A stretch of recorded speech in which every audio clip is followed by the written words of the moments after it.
Bienvenue dans cette nouvelle vidéo. Aujourd'hui, on se retrouve pour parler ensemble d'un sujet qu'on a évoqué plusieurs fois de manière régulière sur la chaîne. On va découvrir ensemble des énigmes de l'histoire, des événements qui se sont produits qu'on n'explique pas ou qui ont perturbé le cours des choses de manière assez particulière, atypique parfois même. J'espère que la vidéo vous plaira, vous verrez on a plein de belles histoires aujourd'hui. Si vous passez un bon moment, n'hésitez pas à laisser un j'aime et à vous abonner à la chaîne. Vous pouvez me retrouver aussi sur Instagram AkenTV que je vous affiche juste ici. Et si maintenant vous êtes prêts, on est parti pour découvrir ensemble ces nouvelles énigmes de notre histoire.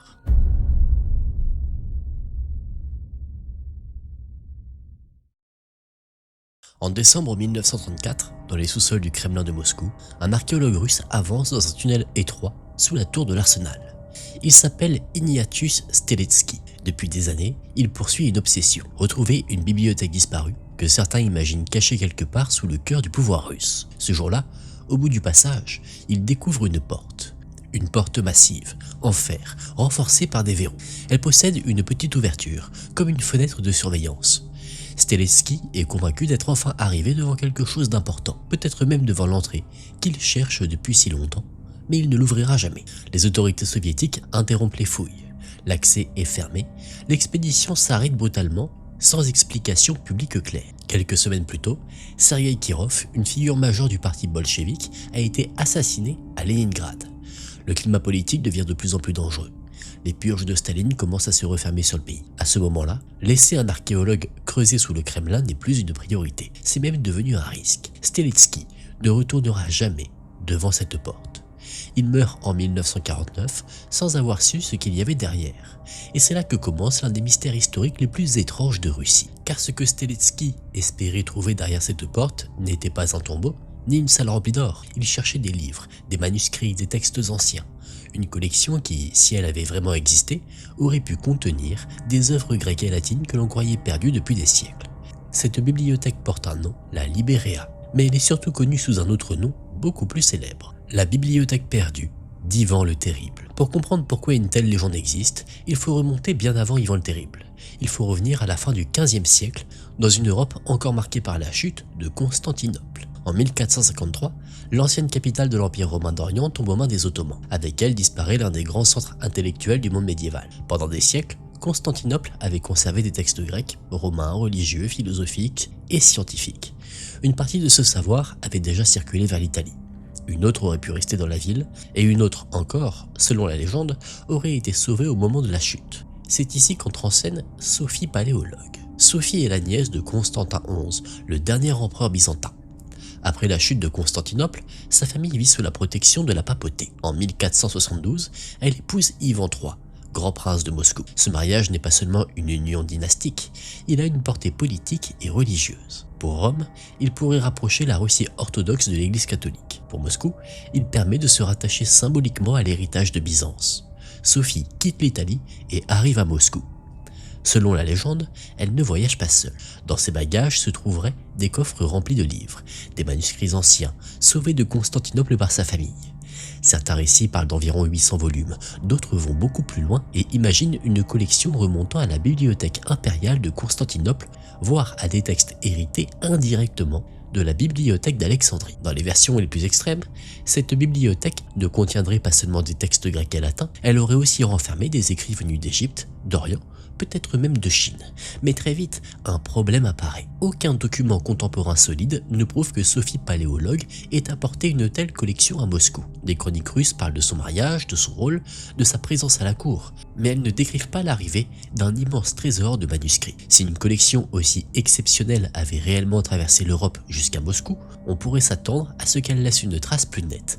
Or, cette trace est presque invisible. La légende commence vraiment à prendre forme plusieurs décennies plus tard, en 1518. Cette année-là, un moine grec venu du mont Athos arrive à Moscou. Il s'appelle Maxime le Grec.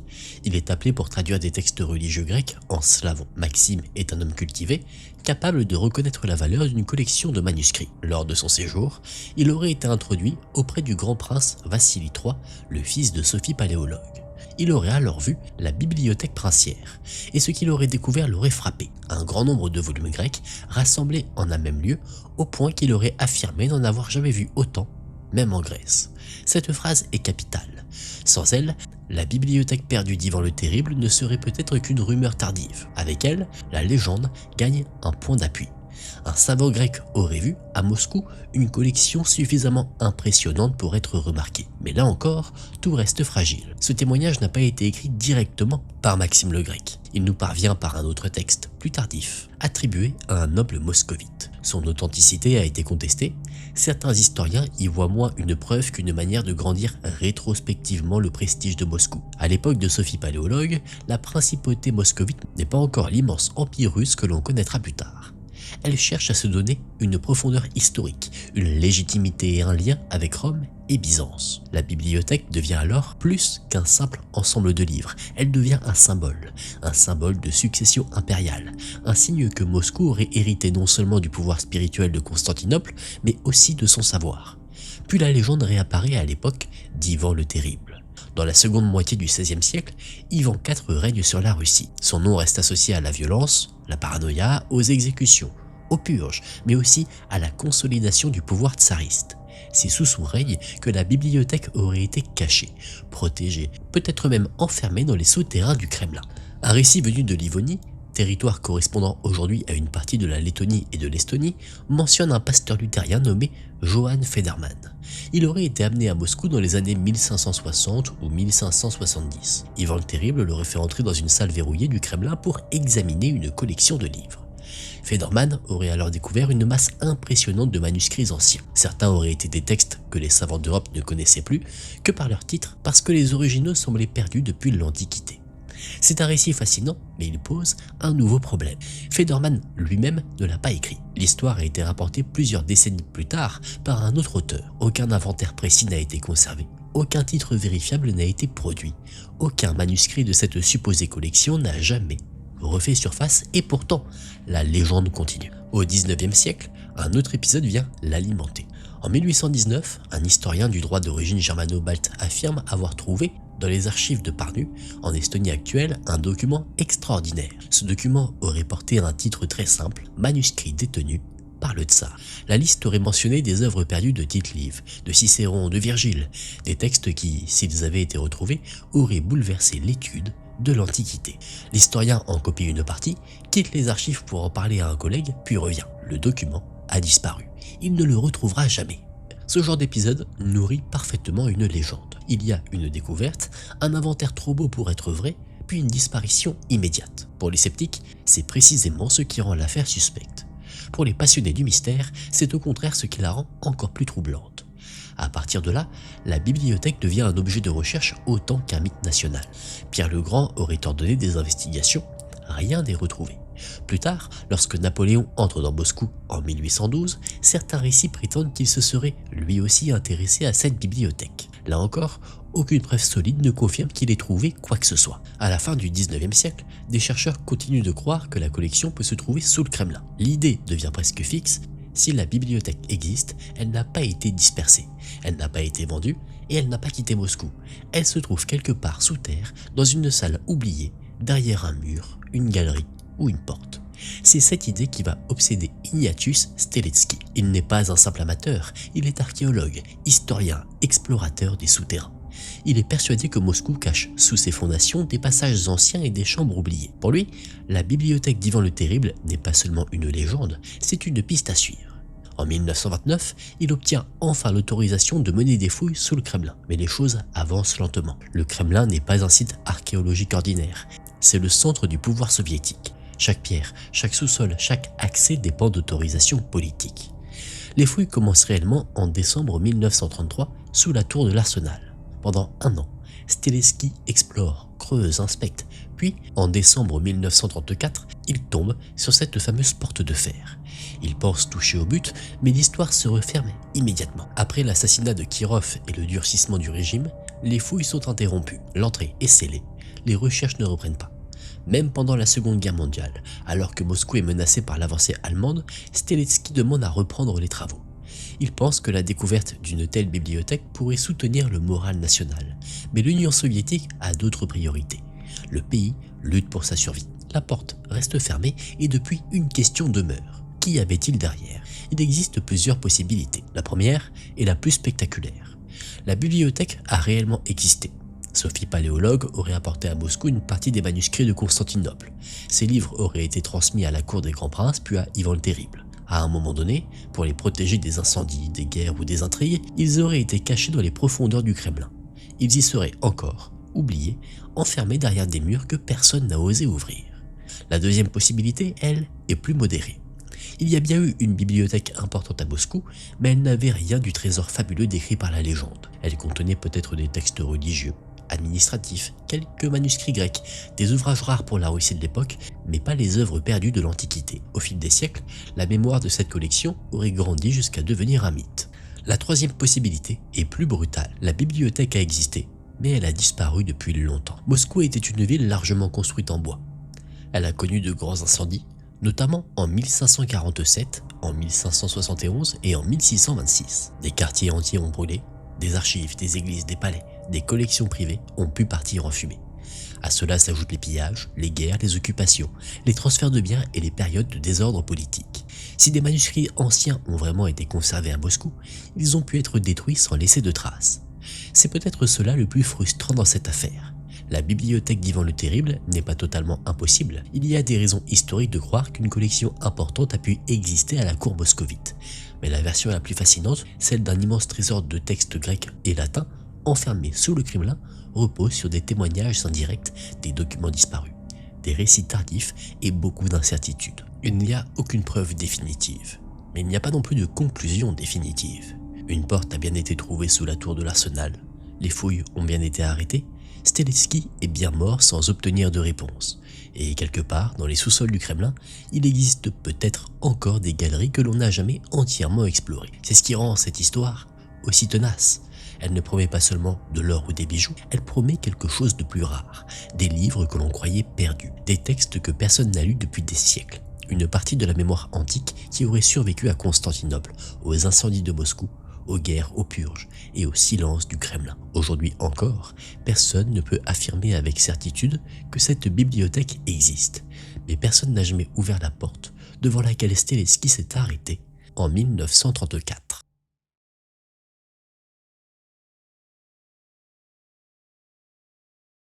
À l'automne de l'année 410, quelque part dans le sud de l'Italie, un roi meurt loin de la ville qu'il vient de faire tomber. Son nom est Alaric. Il est roi des Visigoths. Quelques semaines plus tôt, son armée est entrée dans Rome. Pour la première fois, depuis près de 8 siècles, la ville que l'on croyait intouchable a été prise par une force étrangère. Mais Alaric ne profite pas longtemps de sa victoire. Après le sac de Rome, il descend vers le sud de la péninsule italienne.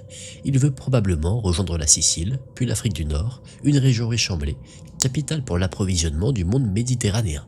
Son armée avance avec des chariots, des armes, des familles, des prisonniers et une quantité immense de richesses prises à Rome. Puis tout s'arrête. Une tempête empêche la traversée. Peu de temps après, Alaric tombe malade. Il meurt près de Constantia, l'actuelle Cosenza, en Calabre. Il n'a qu'une quarantaine d'années. Sa mort crée immédiatement un problème. Alaric n'est pas un chef ordinaire, il est le roi qui a humilié Rome. Il est l'homme dont le nom vient d'entrer dans l'histoire en même temps que son armée, entrée dans la ville la plus symbolique du monde antique. Son corps ne peut pas être abandonné dans une tombe facile à trouver. Son trésor ne peut pas tomber entre les mains de ses ennemis. Alors, selon la tradition, ces hommes prennent une décision extrême. Ils choisissent de cacher le roi dans un endroit que personne ne pourra profaner, une rivière. La rivière Busento coule près de Cosenza. Pour enterrer Alaric, les Visigoths auraient détourné son cou. Des captifs auraient été forcés de creuser dans le lit asséché. Ils auraient ouvert une fosse assez grande pour contenir le corps du roi, son cheval, ses armes, son armure et une partie des richesses emportées depuis Rome. Une fois la tombe refermée, les os auraient été ramenés dans leur lit. La rivière aurait repris son cours, effaçant l'emplacement exact de la sépulture. Puis, pour que le secret ne soit jamais révélé, les ouvriers qui avaient creusé la tombe auraient tous été tués. Si cette histoire est vraie, alors quelque part sous les terres de Calabre, ou sous l'ancien tracé d'un cours d'eau, repose encore le roi qui a pris Rome, et avec lui peut-être une partie du plus célèbre butin du 5e siècle. Mais pour comprendre ce que représente ce trésor, il faut d'abord comprendre qui était Alaric. L'image que l'on garde souvent de lui est celle d'un chef barbare surgissant de l'extérieur pour détruire la civilisation romaine. Cette image est trop simple. Alaric n'est pas seulement un ennemi de Rome, il est aussi un produit du monde romain. Il grandit parmi des Goths qui ont déjà servi dans les armées impériales. Il commande des troupes fédérées, c'est-à-dire des soldats alliés à Rome par traité. Ces hommes se battent pour l'Empire en échange de terres, de reconnaissance et d'une forme d'autonomie. En 394, Alaric mène environ 10 000 hommes au combat pour l'empereur Théodose Ier. Les Goths subissent de lourdes pertes, ils ont versé leur sang pour l'Empire. Ils attendent une récompense, mais cette récompense ne vient pas. Pas de terre suffisante, pas de reconnaissance claire, pas de place stable dans l'ordre romain. À partir de là, Alaric ne cherche pas d'abord à détruire Rome, il cherche à obtenir une place dans son système. Il veut une terre pour son peuple, il veut un commandement militaire reconnu. Il veut que les Visigoths soient traités comme des partenaires de l'Empire, pas comme une force utile qu'on utilise puis qu'on oublie. Pendant des années, il négocie. Il menace, recule, revient, discute encore. Face à lui, l'Empire romain d'Occident est affaibli, divisé, dirigé par des responsables qui se méfient de lui, mais qui ont aussi besoin de ses soldats. L'empereur Honorius, installé à Ravenne, refuse de lui donner ce qu'il demande de manière durable. En 408, Alaric perd patience. Il assiège Rome une première fois. La ville doit payer un énorme tribut, de l'or, de l'argent, des biens précieux, des produits venus de loin. Alaric se retire. Il tente encore la diplomatie, mais les négociations échouent de nouveau. En 409, il revient. Il installe même un empereur fantoche, Priscus Attalé, dans l'espoir de forcer une solution politique. Là encore, rien ne se stabilise. Puis vient la nuit du 24 août 410. Les portes de Rome s'ouvrent. Les circonstances exactes restent discutées. Certains imaginent des complicités à l'intérieur de la ville, d'autres évoquent des infiltrations ou des trahisons. Ce qui est certain, c'est que l'armée d'Alaric entre dans Rome. Le choc est immense. Depuis la prise de la ville par les Gaulois, au début du IVe siècle avant notre ère, Rome n'avait pas connu une telle humiliation. Même si l'Empire romain d'Occident n'est déjà plus la puissance invincible des siècles précédents, Rome reste un symbole. Elle est le centre ancien du pouvoir, de la mémoire, du prestige impérial. La prise de Rome dure 3 jours. Il y a des pillages, des palais sont vidés, des objets précieux changent de main, des fortunes accumulées depuis des générations disparaissent dans les bagages des vainqueurs. Mais ce sac n'est pas une destruction totale. Les Visigoths d'Alaric sont chrétiens, les églises sont relativement épargnées et ceux qui s'y réfugient peuvent être protégés. La ville souffre, mais elle n'est pas rasée. Le traumatisme, lui, est immense. Rome a été prise et Alaric repart vers le sud avec son armée et son butin. C'est ce butin qui va nourrir la légende. Que contenait-il exactement? C'est l'une des grandes questions. Il y avait probablement de l'or, de l'argent, des bijoux, des objets précieux, des biens saisis dans les demeures aristocratiques et dans les bâtiments publics. Il y avait aussi les richesses obtenues lors des tribus précédents. Des milliers de livres d'or et d'argent auraient pu passer entre les mains des Visigoths.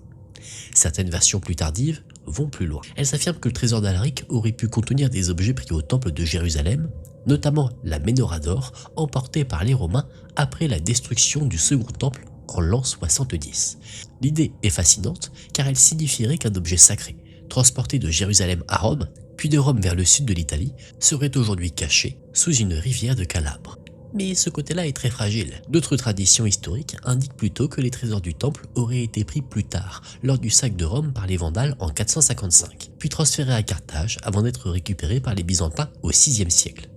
Il est donc beaucoup plus prudent de considérer que le trésor d'Alaric contenait surtout les richesses accumulées lors du siège, des rançons et du pillage de Rome, sans y ajouter automatiquement les objets sacrés de Jérusalem. Même sans cela, le butin reste énorme. Assez énorme pour que la tombe d'Alaric devienne, au fil des siècles, l'un des plus grands trésors introuvables d'Europe.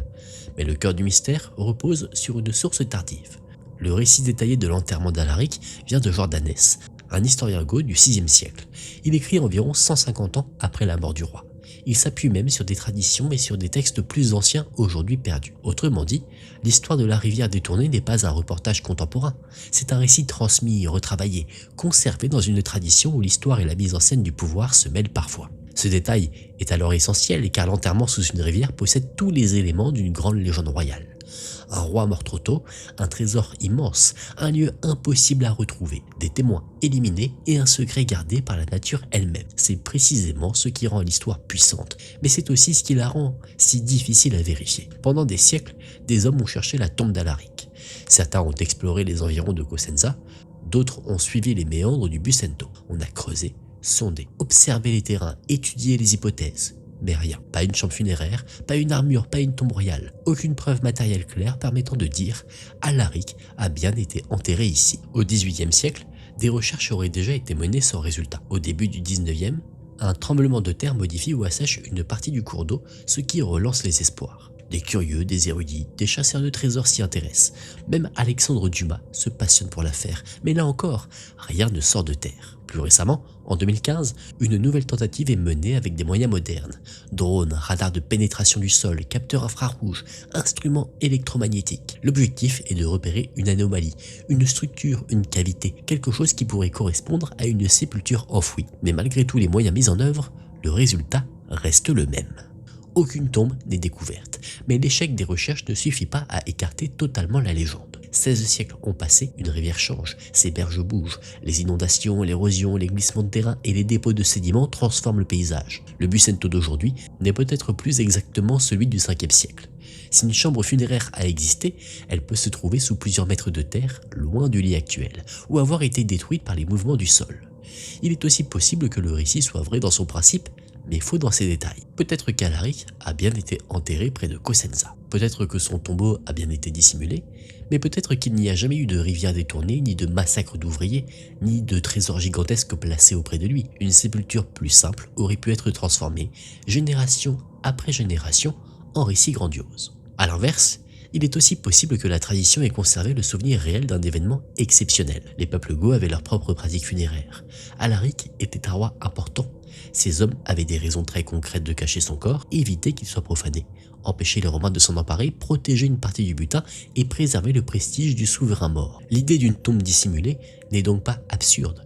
Ce qui reste incertain, par contre, c'est son ampleur. Le trésor d'Alaric se situe dans une zone étrange de l'histoire. Il n'est pas assez fantaisiste pour être rejeté d'un bloc, mais il n'est pas assez documenté pour être accepté comme un fait certain. On sait qu'Alaric a pris Rome, on sait qu'il a quitté la ville avec des richesses, qu'il est mort peu après dans le sud de l'Italie. On sait aussi qu'une tradition ancienne raconte son enterrement sous le lit d'une rivière, mais on ne sait pas où est sa tombe, si le Bucento cache réellement une sépulture, on ne sait pas si le trésor repose encore quelque part, intact, dispersé, englouti ou détruit.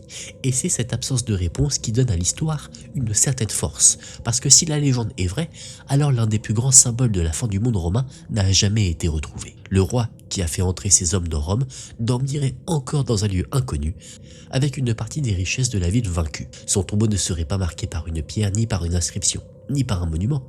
Il serait caché par le déplacement d'une rivière et par le silence de ceux qui l'ont enterré. Depuis plus de 16 siècles, des générations ont marché au-dessus de cette possibilité sans jamais pouvoir la confirmer. Et quelque part, autour de Cosenza, sous la terre, sous les anciens cours d'eau ou dans un lieu que personne ne regarde plus, pourrait encore se trouver la tombe d'Alaric, le roi qui a pris Rome et dont le dernier secret n'a jamais été ouvert.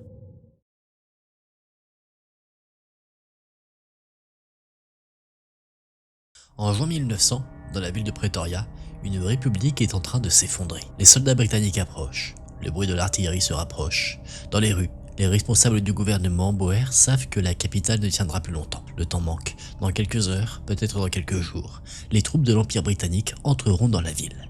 Et au cœur de cette panique, une question devient urgente. Que faire de l'or ? Depuis plusieurs années, la République sud-africaine possède une richesse qui attire toutes les convoitises. Dans le sol du Transvaal, on a découvert l'un des plus grands gisements d'or du monde. Cette découverte a transformé une république rurale en territoire stratégique. Elle a attiré des milliers d'étrangers, des investisseurs, des chercheurs d'or, des spéculateurs et surtout l'attention de la plus grande puissance impériale de l'époque, la Grande-Bretagne.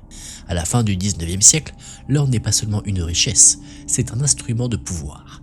Il permet de financer une armée, d'acheter des armes, de soutenir une monnaie, de négocier avec des puissances étrangères. Pour la République sud-africaine, dirigée par Paul Kruger, cet or est une réserve vitale. Mais en 1899, la guerre éclate. La seconde guerre des Boers oppose les républiques Boers à l'Empire britannique.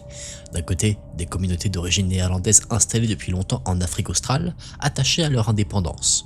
De l'autre, un empire mondial, déterminé à contrôler une région devenue trop riche pour être laissée hors de son influence. Dès le début du conflit, le gouvernement Boer prend des mesures pour protéger ses réserves. Les exportations d'or sont limitées, les pièces sont réquisitionnées, les coffres publics sont renforcés. L'objectif est simple, constituer un trésor de guerre. Mais au printemps 1900, la situation devient critique. L'armée britannique avance vers Pretoria. Le 29 mai, Paul Kruger quitte la capitale en train. Il ne part pas seulement comme un chef d'État en déplacement, il quitte une ville menacée, un gouvernement en fuite, un pays qui bascule dans une nouvelle phase de la guerre. L'or, lui, reste encore sur place.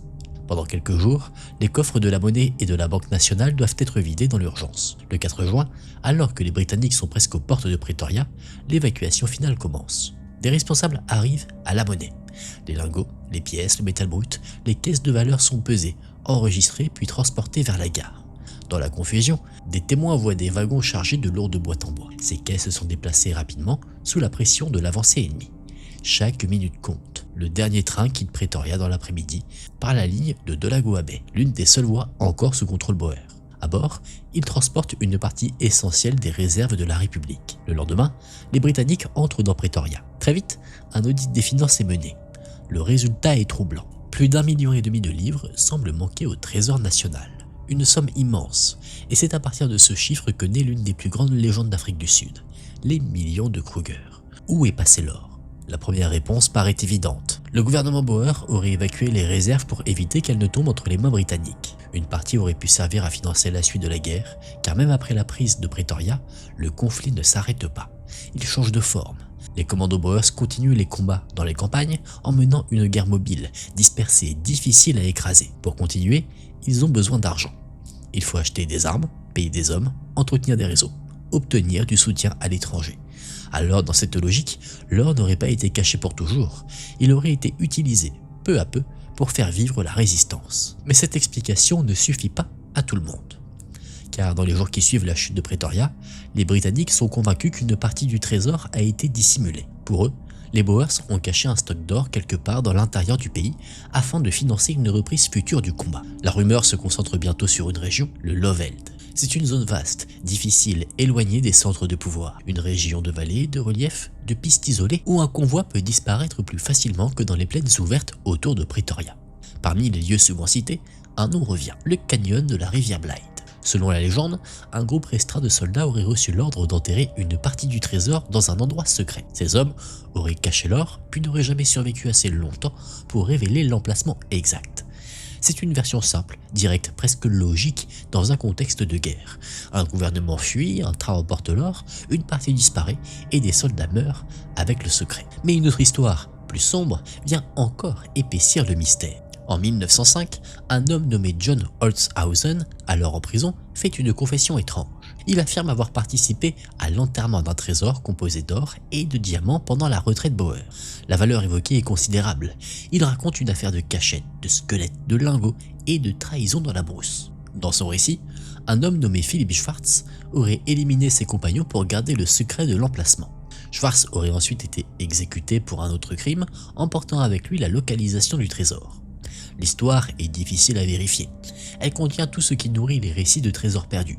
Une confession tardive, des complices morts, un lieu incertain, un secret transmis trop tard et une richesse que personne ne peut retrouver. Mais elle s'inscrit dans un contexte réel. À cette époque, beaucoup croient encore qu'une partie de l'or de Kruger a été enterrée quelque part.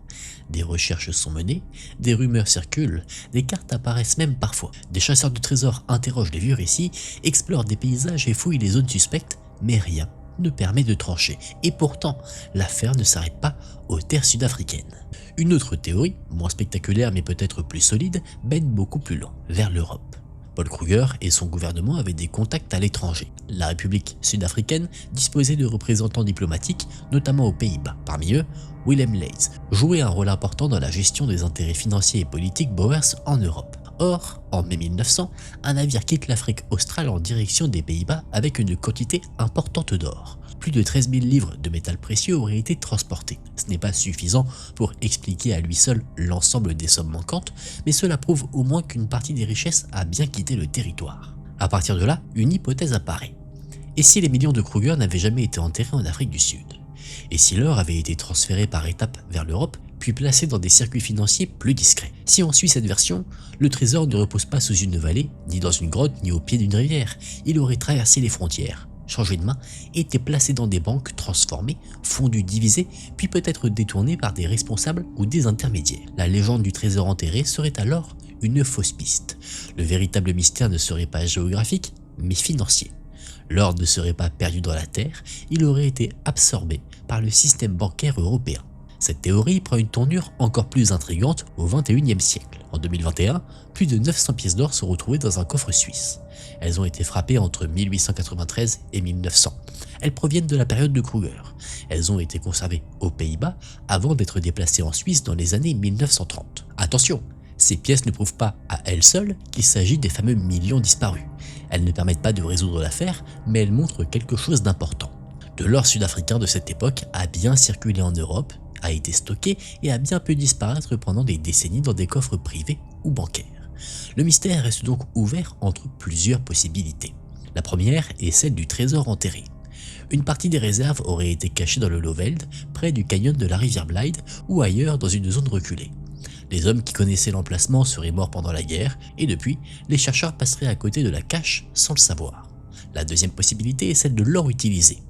Les millions de Kruger auraient servi à financer la poursuite du conflit.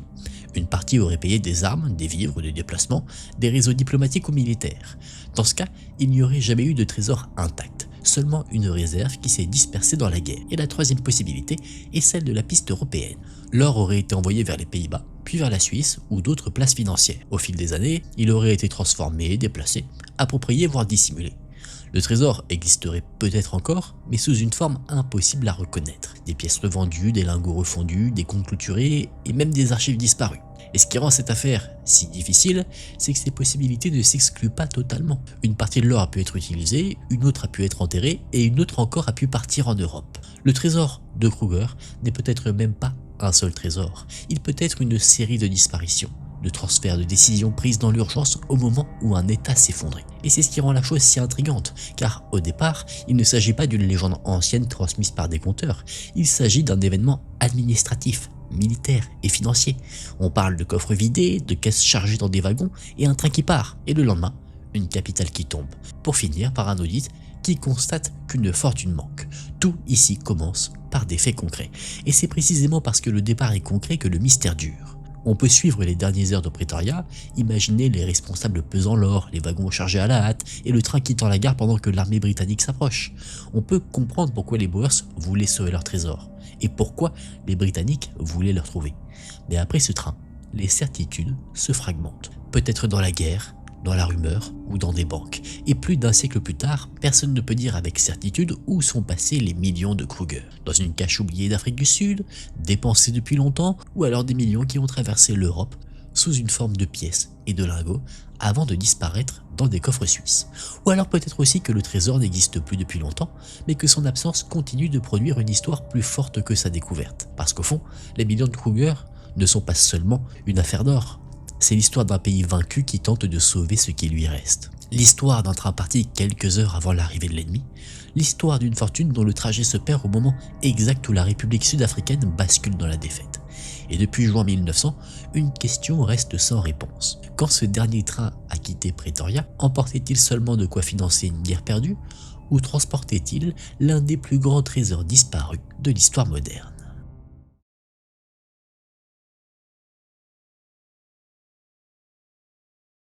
Les Bermudes sont entourées de récifs peu profonds. Pendant des siècles, ces récifs ont déchiré des coques, piégé des navires, englouti des cargaisons. Des bateaux espagnols, anglais, marchands, militaires ont disparu dans ces eaux, parfois à quelques kilomètres seulement des côtes. Sous la surface, il existe un vaste cimetière d'épaves dispersé autour de l'archipel. En 1955, un plongeur bermudien décide de fouiller l'un de ces sites. Il s'appelle Edward Tucker, mais tout le monde le connaît sous le nom de Teddy Tucker. Il n'est pas un amateur qui descend sous l'eau par curiosité. Depuis l'enfance, il vit près de la mer. Il a travaillé au Bermuda Aquarium, il a servi dans la Royal Navy comme spécialiste des démolitions sous-marines, et à son retour aux Bermudes, il devient l'un des plongeurs les plus expérimentés de l'île. Il connaît les récifs, les courants, les épaves et surtout les zones où les anciens navires ont pu s'échouer. En septembre 1955, il plonge sur un site qu'il identifie comme étant probablement celui du San Pedro, un galion espagnol qui aurait sombré à la fin du XVIe siècle. Il a déjà remonté des pièces, des lingots et plusieurs objets précieux au cours de ses plongées. Le site est prometteur, mais ce jour-là, à environ 9 mètres sous la surface, il soulève une lourde planche de bois et remarque un objet posé face contre le sable. Il le retourne, c'est une croix. Elle est petite, mais exceptionnelle. Elle mesure environ 8 cm de long. Elle est en or 22 carats. 7 grandes émeraudes vertes sont serties dans le métal. De minuscules clous en or pendent à ses bras, probablement en référence au clou de la crucifixion. Au dos, un petit compartiment amovible laisse penser qu'elle a pu contenir une relique. Dès sa découverte, l'objet frappe par sa valeur. Ce n'est pas seulement un bijou ancien, C'est une pièce religieuse, un objet de prestige, une trace matérielle venue d'un naufrage du monde colonial espagnol. À l'époque, elle est considérée comme l'un des objets les plus précieux jamais récupérés dans une épave. Pour Teddy Tucker, cette croix n'est pas uniquement une découverte archéologique, c'est un symbole. Il la voit comme l'un des trésors les plus importants des Bermudes, une pièce qui appartient à l'histoire de l'île, à ses eaux, à ses naufrages, à son identité maritime. Mais presque immédiatement, la découverte entraîne une tension avec le gouvernement bermudien. Les autorités estiment que les fonds marins territoriaux relèvent de la couronne britannique. Autrement dit, elles considèrent que les objets découverts dans ces eaux pourraient appartenir à l'État. Tucker, lui, refuse de se laisser déposséder. Il aurait répondu que si le gouvernement considérait tout cela comme sa propriété, il pouvait toujours remettre les trésors sur le récif et laisser les autorités les retrouver elles-mêmes. Le rapport de force tourne finalement en sa faveur. Tucker conserve la propriété de la croix et des objets remontés. Les offres ne tardent pas à arriver. Des collectionneurs, des institutions et des acheteurs privés s'intéressent à la pièce. À un moment, un représentant de l'ambassadeur américain en Italie vient avec une consigne très claire, acquérir la croix quel que soit le prix demandé, mais Tucker refuse. Il ne veut pas vendre la croix au plus offrant. Pour lui, elle ne doit pas disparaître dans une collection privée, encore moins quitter les Bermudes. Il finit par céder l'ensemble du trésor du San Pedro au gouvernement bermudien pour environ 35 000 livres. Cette somme est très inférieure à la valeur supposée de la croix seule, mais Tucker accepte. Il veut surtout que l'objet reste sur l'île et il a besoin d'argent pour financer d'autres recherches sous-marines. La croix est ensuite exposée au public. Pendant des années, elle reste visible au Bermuda Aquarium, un lieu inhabituel pour conserver un objet aussi précieux, mais elle semble en sécurité. Elle est connue, admirée, elle devient l'une des pièces les plus célèbres de l'île. Puis arrive février 1975. La reine Elisabeth II doit se rendre aux Bermudes. Dans le cadre de sa visite, la collection du San Pedro doit être transférée vers le nouveau Bermuda Maritime Museum. La croix doit être présentée à la reine. Teddy Tucker est invité à servir de guide pour l'occasion en raison de son rôle dans la découverte du trésor. La collection est donc emballée, déplacée, installée dans son nouveau lieu d'exposition. Plusieurs personnes manipulent les objets. Les vitrines sont préparées, les pièces sont disposées, tout doit être prêt pour la visite royale. Aucun incident n'est signalé, rien ne semble anormal. En tout cas, jusqu'aux derniers instants, juste avant l'arrivée de la reine. Teddy Tucker jette un dernier regard à la vitrine et quelque chose ne va pas. Il connaît cette croix mieux que personne. Il l'a sortie du sable, il l'a tenue entre ses mains au moment même de sa découverte. Il se souvient de son poids, de son apparence, de sa présence. Et là, face à lui, l'objet exposé ne lui semble pas correct. Il s'approche, touche la croix, et de la peinture dorée se dépose sur ses doigts. À cet instant, il comprend, la vraie croix n'est plus là. Elle a été remplacée par une copie grossière, une fausse croix recouverte d'une peinture qui n'a même pas eu le temps de sécher. La situation est absurde. L'un des plus grands trésors des Bermudes vient d'être volé et la reine Elisabeth II est sur le point d'arriver. Tucker n'a pas le temps de déclencher une alarme publique. Il retire rapidement la fausse croix de l'exposition, réorganise les autres objets de la collection puis se compose. La visite se déroule normalement. La reine voit la collection mais pas la croix originale et pas même la copie. En apparence, rien ne se passe, mais en coulisses, les Bermudes viennent de perdre leur objet le plus précieux. L'enquête commence rapidement. Les premières vérifications révèlent un problème évident. La croix était beaucoup plus vulnérable qu'elle n'aurait dû l'être. La clé du coffre dans lequel elle était conservée à l'aquarium aurait été gardée dans un meuble non verrouillé. Pendant le transfert entre l'aquarium et le musée maritime, plusieurs personnes ont eu accès aux objets. Le nombre exact de personnes susceptibles d'avoir approché la croix devient difficile à réduire. La peinture encore humide de la copie indique que l'échange est probablement récent. Le vol a pu se produire dans les jours précédant la visite royale, peut-être même pendant le transport ou l'installation de la collection. La fenêtre d'action est courte, mais elle existe, et le voleur a visiblement profité de cette zone de confusion, l'emballage, le déplacement, la manipulation, la préparation d'une exposition importante avec une pression liée à la venue de la reine. La police des Bermudes se retrouve face à une affaire inhabituelle. Il ne s'agit pas d'un simple vol dans une maison ni d'un cambriolage classique. On a volé un objet historique, extrêmement reconnaissable, en le replaçant par une copie pour retarder la découverte. Très vite, l'affaire dépasse les moyens locaux. Le FBI, Scotland Yard et Interpol sont sollicités. Mais malgré l'implication de plusieurs services internationaux, l'enquête n'avance presque pas, car il y a trop peu d'indices. Personne n'avoue. Aucun témoin direct ne désigne un suspect. Plusieurs personnes ont eu accès à la collection. La copie montre une préparation mais pas suffisamment d'éléments pour remonter à son fabricant ou à son commanditaire. Quant à la croix originale, elle disparaît totalement. Il n'y a aucune arrestation, pas de piste solide, pas de récupération, alors les théories se multiplient. La première est celle d'un vol interne. Quelqu'un connaissant l'organisation du transfert, la sécurité faible, les horaires, les accès et la valeur de la croix aurait profité du moment parfait. Cette hypothèse paraît logique. Pour remplacer un objet aussi surveillé, il faut savoir quand et où agir. Il faut aussi connaître la différence entre une exposition calme dans un aquarium et le chaos discret d'un déménagement muséal. Mais aucune preuve ne permet de désigner quelqu'un. La deuxième hypothèse est celle d'un voleur professionnel. Le remplacement par une copie change la nature du crime. Un voleur opportuniste aurait pu simplement prendre la croix et disparaître. Ici, quelqu'un a prévu un leurre. Même si la copie était mauvaise, elle a suffi à passer les premières étapes du transfert sans attirer immédiatement l'attention. Cela suggère une forme de préparation. Dans cette version, la croix aurait été volée sur commande. Un collectionneur privé, quelque part dans le monde, aurait voulu posséder l'objet et aurait payé quelqu'un pour la faire disparaître. La croix serait alors entrée dans une collection clandestine, jamais exposée, jamais revendue publiquement, jamais montrée à des experts capables de l'identifier. C'est une hypothèse difficile à prouver, mais elle explique une chose: pourquoi un objet aussi célèbre n'est jamais réapparu. Car la croix de Tucker est presque impossible à vendre ouvertement. Son apparence est connue, son histoire aussi. Ses émeraudes, son format, son compartiment, ses petits clous d'or en font une pièce identifiable. La mettre sur le marché serait dangereux. La faire expertiser serait risqué.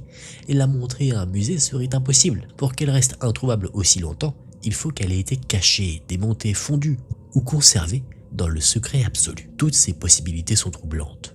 Si la croix a été fondue, alors l'objet n'existe plus. Les émeraudes ont pu être desserties, l'or transformé, la relique détruite, et donc son identité effacée.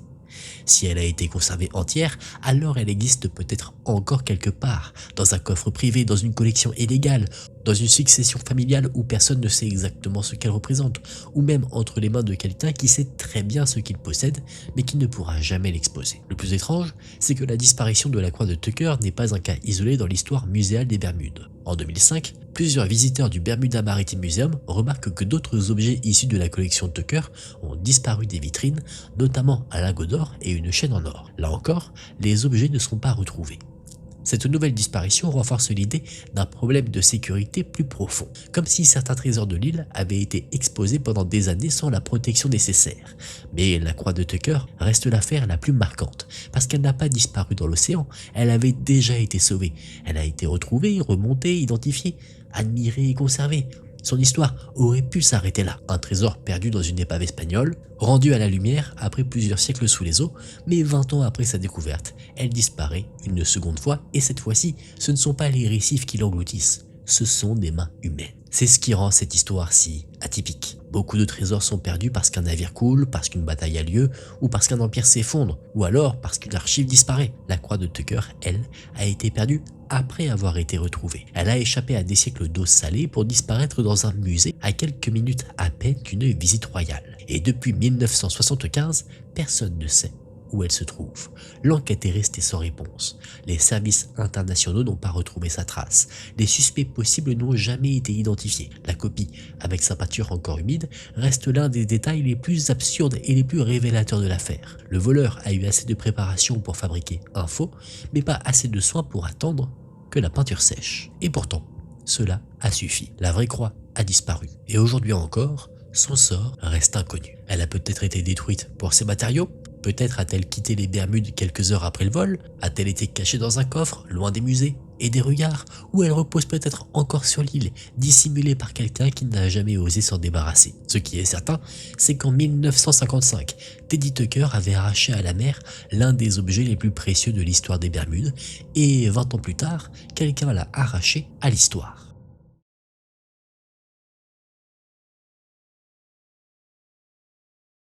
Imaginez un endroit où plus de 30 000 personnes vivent dans un seul bloc de béton. Un ensemble de bâtiments si dense que, depuis l'extérieur, il ressemble moins à un quartier qu'à une masse compacte, empilée, fermée sur elle-même. Des immeubles collés les uns aux autres, des couloirs étroits, des escaliers sombres, des fils électriques suspendus, des tuyaux qui fuient, des appartements minuscules, des commerces, des ateliers, des restaurants, des cliniques, des écoles, des familles, tout cela entassé dans quelques hectares à peine. Cet endroit n'est pas une fiction.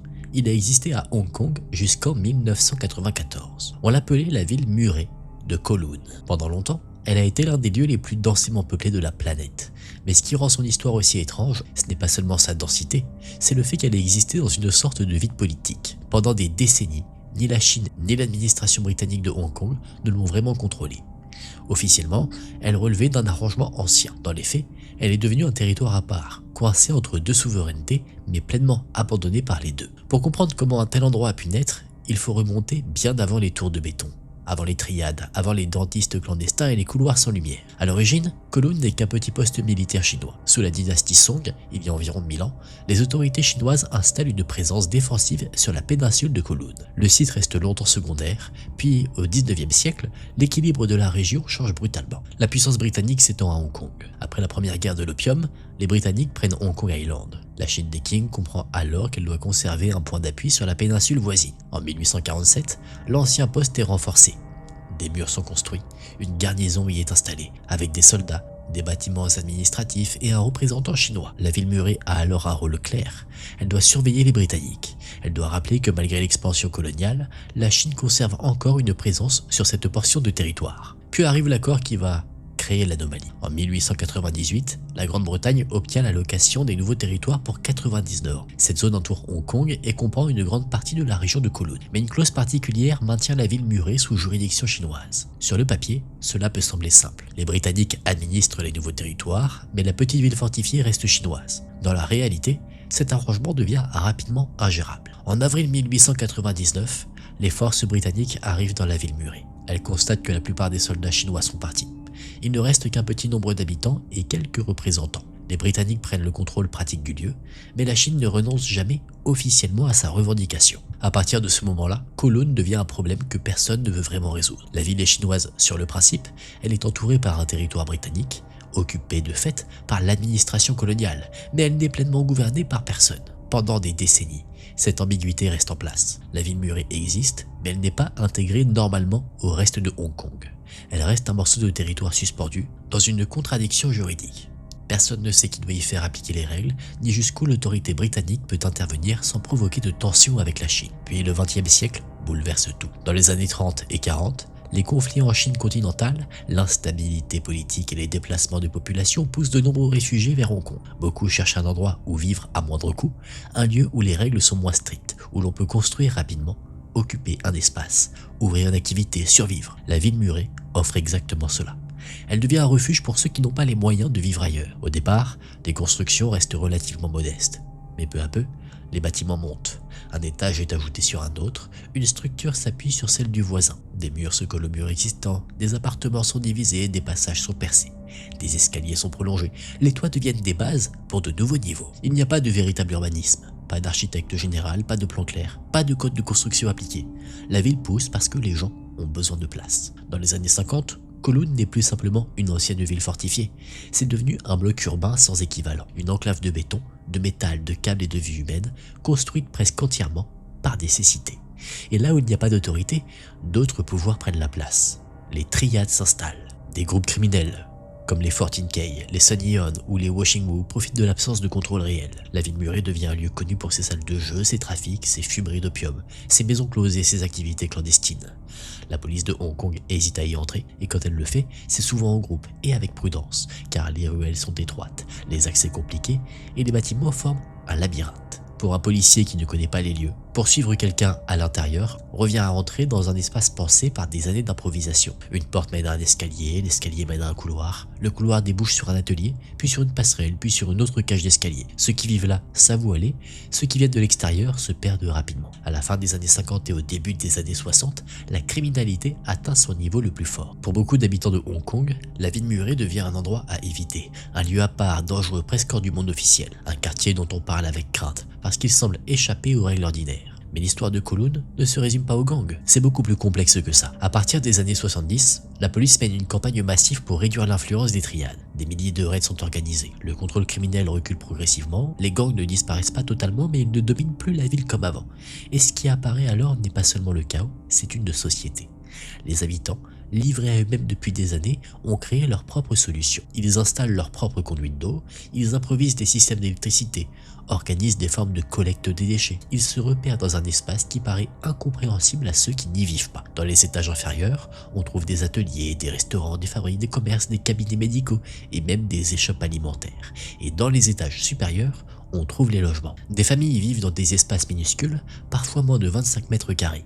Les enfants jouent sur les toits, Les habitants traversent des couloirs où la lumière du jour ne pénètre presque jamais. Au sol, les lampes fluorescentes remplacent le soleil. L'humidité descend des tuyaux, l'air porte l'odeur des cuisines, des machines, du béton humide, des ateliers et des habitations trop serrées. La ville murée devient un organisme pratique, pauvre, dangereux, mais fonctionnel. L'un de ses aspects les plus connus est la présence de dentistes non licenciés. À Kowloon, plus de 150 dentistes exercent sans autorisation officielle selon les standards de Hong Kong. Beaucoup viennent de Chine continentale avec une formation ou une expérience qui n'est pas reconnue par l'administration coloniale. Dans la ville murée, ils trouvent un espace où travailler malgré tout.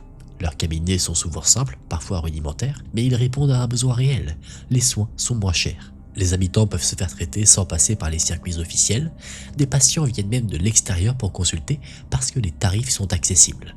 Ce détail résume toute l'ambiguïté de Kowloon. Ce qui est illégal d'un point de vue administratif peut être indispensable d'un point de vue humain. La ville murée est dangereuse, insalubre, surpeuplée, mais elle permet aussi à des milliers de gens de vivre, de travailler, de se soigner, de manger, d'élever leurs enfants, alors que le reste de Hong Kong leur serait inaccessible. Pour beaucoup d'anciens habitants, Kowloon n'était pas seulement un cauchemar, c'était un foyer. Les conditions étaient dures. Certes, la lumière manquait, oui, et les logements étaient trop petits.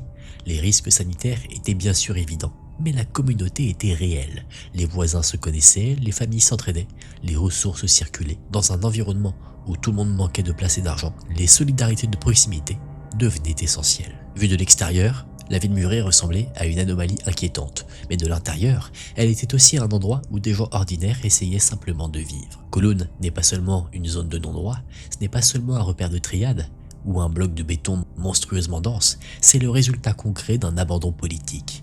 Une population pauvre, coincée dans une faille juridique, a construit sa propre ville parce que personne ne lui offrait de meilleures solutions. Mais cette anomalie ne pouvait pas durer éternellement. Dans les années 80, la situation de Hong Kong change. La fin du bail britannique sur les nouveaux territoires approche. Le retour de Hong Kong à la Chine est désormais une question politique majeure. Et dans ce contexte, la ville murée devient un problème visible, difficile à justifier, impossible à intégrer dans l'image d'un territoire moderne et administré. Alors, en 1987, les autorités annoncent officiellement sa démolition. À ce moment-là, environ 33 000 personnes vivent encore dans la ville murée, entassées sur seulement 2,6 hectares. La densité atteint un niveau presque inimaginable, plus d'1 million d'habitants au kilomètre carré. C'est l'un des chiffres les plus extrêmes jamais enregistrés pour un espace urbain habité. Bien sûr, l'évacuation ne se fait pas en un jour. Il faut aussi indemniser les habitants, négocier et faire partir les derniers commerces, convaincre ceux qui ne veulent pas quitter leur logement. Beaucoup résistent, non pas parce que les conditions sont bonnes, mais parce qu'ils n'ont pas forcément d'alternative équivalente.